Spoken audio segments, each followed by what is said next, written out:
Hi, friends. Happy Easter morning.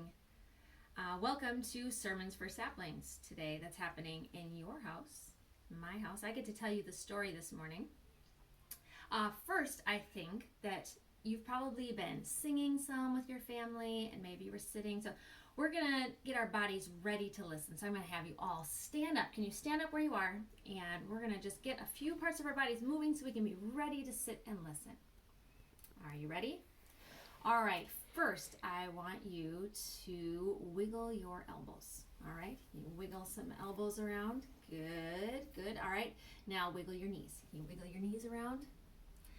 Now we're going to need to do just a few little hops. All right, kind of a few little jumps, okay? And then a few really big wiggles, and then I need you to wiggle your body down to sit down.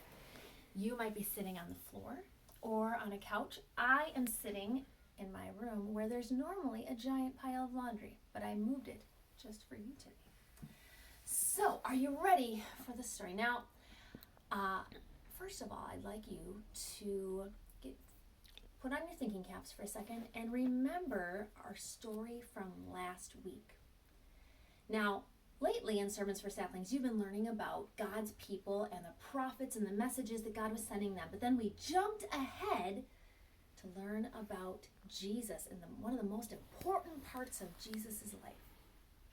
So last week, I want you to stop and think about, what did we learn about Jesus? And there was crowds of people, and the people wanted Jesus to become something. All right, and how about you pause your video and you tell your grown-ups, what did the people want Jesus to be? All right, so now, did you tell them that they wanted Jesus to be the king? You're right. They wanted Jesus to come, and they treated him like the king, and they had him he was on the donkey, and they were saying, Hosanna, Hosanna, save us. And they thought he was going to become this king who would beat the Romans and establish this awesome kingdom again. Now that story happened on a Sunday. My story is just a few days later, all right? So that was on a Sunday. Then there was a Monday, a Tuesday, a Wednesday, a Thursday. My story happens Thursday night, just 5 days later. Well, even 4 days, depending on how you count it. And I have to warn you, it is the saddest story probably in the whole Bible. The saddest one. Now, we have been in a time lately of some kind of sad things in the world around us, right? Little sad things, big sad things. This story kind of goes along with that because it is the saddest one. It's a story with a lot of suffering. Do you know what suffering is? Maybe you can talk with your grown-ups for a second. You can pause. What is suffering? You say that word with me? Suffering. Suffering is experiencing something really hard, really difficult, really painful. And that suffering might last for a long time. This is a story with a lot of suffering in it. All right, and a few times we're going to stop and pause and think about what kinds of suffering did Jesus experience in this. All right, so this story that happened on a Thursday night, Jesus was with his friends, his disciples, the followers who were with him all the time. And he took them. It was late at night. Okay, so what was it like outside? Was it dark? Yeah, you're right. It was dark. And they went to a garden that Jesus really liked. And Jesus wanted to pray there. And he brought a few of his friends, 3 friends, Peter, James, and John, with him to pray with him. He wanted them to support him and be with him.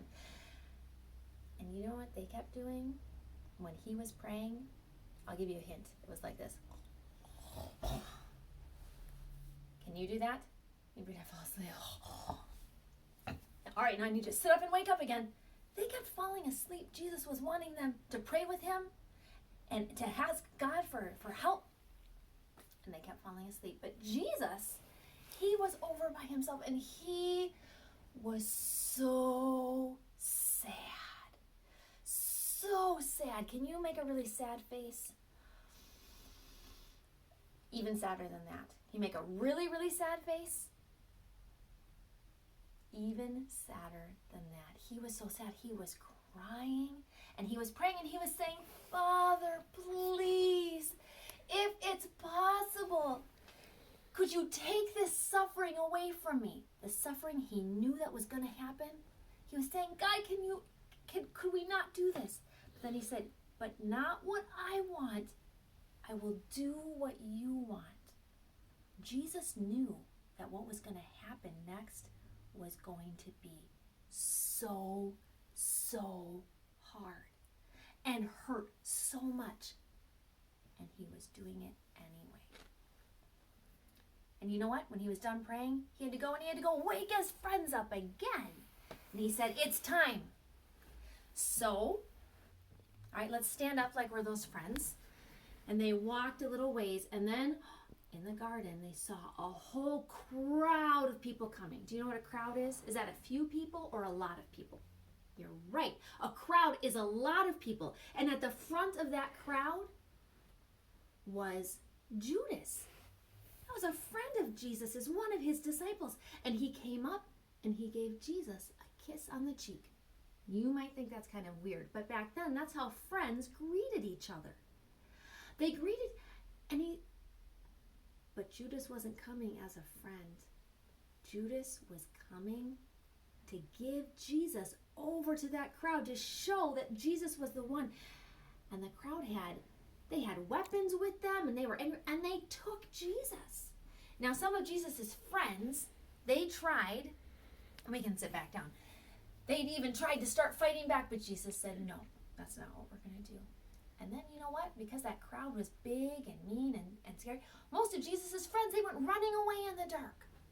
Only one person was following Jesus, Peter, but he was staying back so that no people weren't seeing him. Well, that crowd took Jesus, and they took him to one of the leaders' homes. Now, was this morning or nighttime? You're right, it's still nighttime. They came, but they were doing this. They wanted to get this done, and they brought him, and they were saying they wanted to kill Jesus, and they were trying to find reasons. What's something wrong that he's done that he deserves to be killed? Well, nobody could come up with anything, because had Jesus done anything wrong, even one time? Wait, had he even thought a sinful thought? No, he'd been tempted, but the Bible tells us he never, ever sinned. He had done nothing wrong against people, against God. So they couldn't come up with any reason. Finally, the leader. Well, you know why these leaders didn't like Jesus? Because Jesus told them about sin in their own hearts. And they didn't want other people to follow Jesus. They didn't like what he said, and they didn't want anybody else to follow him, so they just wanted to get rid of him. So this leader, he said, are you the Messiah, the one we've been waiting for, the Son of God? And Jesus said, yes, I am, as you say. And the leaders, they said, aha, that's it. He said he's God. He spoke against God. For that, he deserves to die. Wait, was Jesus lying? Was he lying when he said that he was the Son of God, that he was God? He wasn't lying. He was telling the truth. But did they want to believe him? No, they didn't. Let's stop and think for a second. What are some ways so far in our story that Jesus already had suffered in this story? The hard things that happened to him. You can pause with your family for a second and think about that. What are some ways that Jesus had suffered already? All right, now you're back. You think about how Jesus, he suffered. Do you think it was hard and difficult when he knew the hard things that were coming and he was choosing to do it anyway? Yeah, that'd be hard. How about when his friends kept falling asleep or they ran away? Would that be hard? If you needed your friends to be there with you and instead they weren't? That would be hard. How about when people didn't believe you when you told the truth? Would that be hard? Yeah. those are just the beginnings of the ways that Jesus suffered. And I forgot to tell you, his one friend, Peter, who followed along, he was kind of watching from the side of the crowd. And then people kept coming to him and saying, hey, aren't you one of Jesus' friends? And do you know what Peter did? He said, no. No, I don't know him. I have no idea who you're talking about. I've never seen him before. 3 times Peter said he didn't even know Jesus. He was very sad after that, after he realized that he had done that. So Jesus already has suffered a lot of ways in the story, and this is just the beginning. Well, those leaders, once they said, Jesus deserves to die, then they took Jesus the next morning after the sun had come back up, and they brought Jesus to the governor, the guy who was in charge of the whole area. And they said, this man deserves to die. Now, this man, his name was Pilate. Can you say Pilate? Pilate, thank you. Pilate said, are you the king of the Jews? And Jesus said, yes. Yes, I am. That's right. Now, Pilate listened, and he didn't really think that Jesus had done anything wrong. But you know what? Pilate didn't want all of those leaders to be mad at him and make him lose his job. And so he brought Jesus back out to them, and he said, well, what do you want me to do with him, with Jesus? And they said, crucify him. And Pilate said, fine, do what you want. Would that be hard? Again, people lying about you, and yeah, that would be really hard. Now, Pilate gave Jesus to his soldiers, and they pretended like they believed that Jesus was a king. But do you know what they really did? They put a red robe on him, and they made him a crown, pretending like, oh yeah, he's a king. But really, do you know what they made that crown out of? They made it out of thorns. Can you poke your finger into your hand with your fingernail? That hurts a little bit, right? A thorn hurts a lot. It's really pokey. And they made the entire crown out of those pokey things, and they pushed it into his head. That hurt? Yeah. And then they laughed at him, and they spit on him. And they mocked him. They said, oh, the King of the Jews. They whipped him till he was bleeding. They beat him and hit him. And finally, they took him away to be killed. Did you notice any suffering in that part of the story? Yeah, a lot of suffering. And they took him to a cross. This is what they did with their worst criminals then. They had a big pole like this, and they would nail somebody's hands to it and their feet to the bottom, and that person would hang there. And that's what they did with Jesus. They nailed his hands and his feet to that cross, probably took all of his clothes away from him, and they put a sign up that said, this is Jesus of Nazareth, the King of the Jews. Did they do that because they really thought he was the king? No, they did it to make fun of him. And there was 2 crosses, one on either side of him, and there were criminals, people who had committed crimes that were on either side. Now, this was the morning, right? But do you know what happened as Jesus was on that cross? All of a sudden it got very, very dark, like it was nighttime. Can you imagine if all of a sudden you were outside and then it just got dark in the whole city? And after Jesus suffered for a few more hours on that cross, he cried out and he said, my God, why have you forsaken me? Can you say forsake? To forsake means to leave. And you see, God had turned away from Jesus because all of God's anger towards sin, all of the sin, every bad thing that has ever happened, every evil thing, all of God's anger towards sin was on Jesus at that time. Jesus was suffering all of that on the cross. And so even God had turned away from him. There was no comfort for him in that moment. Only suffering. And then he died. He died. Had he done anything wrong? Ever? No. Did he deserve to suffer for anything? see why this is such a sad story? Now, he died. Do you know what? All of a sudden there was an earthquake in that city. And in the temple, the place that was the holy place that only one priest could ever go in, there was this giant curtain, and that ripped from top to bottom. The whole city knew something crazy was going on, but they didn't all know what. Jesus was dead. Now, how do you think Jesus' friends felt?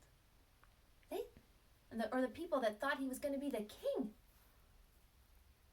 Let's stop for a second. You can pause and talk with your family. How do you think his friends felt right then?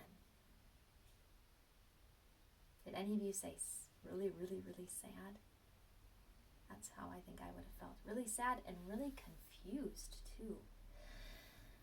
So Jesus' friends, they came and they took Jesus' body off of the cross. And back then, when somebody died, they wrapped up the body and then they put it in something called a tomb. A tomb is kind of like a cave where they would put dead people. So there was a tomb close by that there was no other people in it. And they just had to put it there for then because they couldn't go far because it was almost the Sabbath and they would have to stop doing any work. So they put his body there. They couldn't even put the oils on it that smell nice that they wanted to. They had to leave. And the leaders, they wanted to block it off. So they had the governor's soldiers put a giant stone and put it in front of the hole, the entrance of the cave. Now, a really, really big stone, maybe bigger than me, probably way bigger than me. Do you think that people could move that on their own? They couldn't. It was so big, it would take a whole bunch of people to move it. So they put that big stone there, and then after that too, they said, those leaders, they were like, people might want to pretend that this Jesus rose from the dead, and they may want to come steal his body, so we'll put soldiers there too. So there were some soldiers that had to stand by the tomb and guard it. So the next day, Saturday, those soldiers stayed by the tomb all day long, and nothing happened.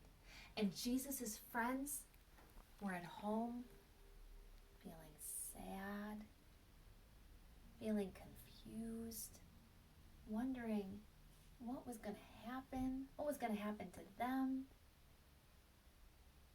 It was so sad. They went to sleep that night. And then Sunday morning, when the sun came up, then some of his friends could go back to the tomb and they could put the things that smelled good on Jesus' body in the tomb. Because that was the way that people honored someone who had died and took care of their body. And they wanted to make sure they did that for their friend. So they brought the oils, and these ladies, they went and they brought them. They were walking through this garden to the tomb. And then do you know what happened? All of a sudden there was an earthquake. Now, can you stand up and show what maybe would happen to your body in an earthquake? Can you stand up? If the ground was shaking and, oh my goodness, things all, whoa. They thought, what just happened? Then they got to the tomb and they found out that at that tomb, the stone, an angel had come and had rolled away that giant stone, and the angel was sitting up on top of it. And those guards, they were so scared of that angel that they had fainted. Can you show me what would happen if they fainted? Would they fall down? Oh. So, all right, now you can sit back up. Those guards were fainted, and that angel was sitting up on that big stone, and the tomb was open. So those ladies thought they could go in now, but they were also kind of scared of that angel. But do you know what the angel said to them? Don't be afraid, and don't look for Jesus in there, because he's not in there. He's not in there. He's alive. He came back to life, just like he told you he would. How do you think those ladies felt when they heard that? I want you to make a face with your face. How do you think they felt? Were they still sad? Were they still scared? Were they surprised? And excited? Can you make a really surprised and excited face? I wish I could see all of your faces. I can only see my husband's, and that's surprised and excited, but it's not quite as fun as yours. Yes, so they started to leave to go tell their friends. To go tell Jesus is alive. This is amazing. But do you know what? As they started to go, they ran into somebody. A man. It wasn't just any man. It was Jesus. And do you know what they did? They fell down and they worshiped him. And he said the same thing to them. He said, don't be afraid. It's me. Don't be afraid. Go and tell the rest of the disciples. Tell them that I'm alive and that I'm coming to see them. Can you imagine what that must have been like? The saddest story, all of a sudden, is the happiest story, because all of that suffering, could it beat Jesus? No. He showed that he was more powerful than even death. Dying wasn't the end of the story. He is alive. And he's alive today. That's why we still celebrate today, because Jesus is alive.